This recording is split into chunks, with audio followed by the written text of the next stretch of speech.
okugezaako okuzza abavubuka bannaffe abawubisiddwa ebiragalalagala abaana abato abafunye embuto twasazeewo tuyite mu byemizannyo wamu n'okuvumbula ebitone byabwe. So olunaku olwaleero tuli wano nakusubyaki nga bwe mulabye abaana baffe ab'obuwala bali mu kusamba mmere tusoose kwogerako nabo ne tubabuulira obwetaavu bw'okwekuuma because mukimanyi bulungi nti disitulikiti yaffe y'emu ku disitulikiti zifuniremu ekizibu eky'abaana baffe okufuna embuto ate era nga ne covid yatwokya nnyo yatuyisa bubi.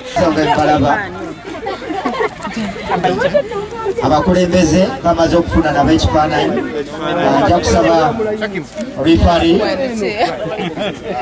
bafunye ekifaananyi ekyawamu bakifunye abakyala ayongera kwebaza okulonda n'abagamba tajja kubaswaza neera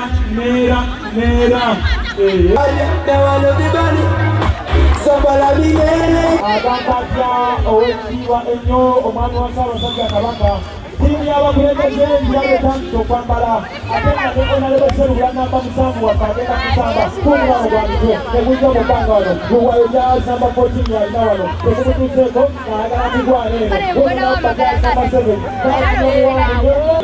omubaka waffe asinga amaanyi omubaka akola bagenda bbanga bakasika wano bwetumala muno abakulembeze be baddamu bwetumala mu bakulembeze baddamu enteekateeka ogenda zinzalayo mu 19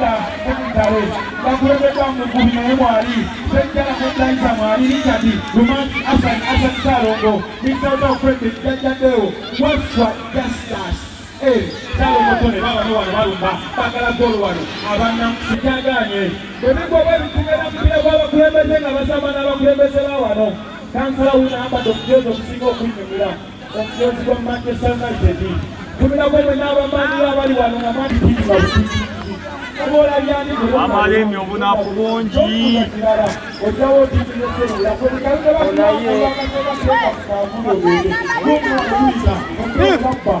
twagala okubategeeza omwami wa Ggombolola mu gavumenti yaffe ya Ssaabasajja egombolola komitiwa musanvu mutwa akwegaseeko wano tusalise okulaba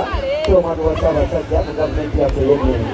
tuli naye ajalaba ebitone by'abaana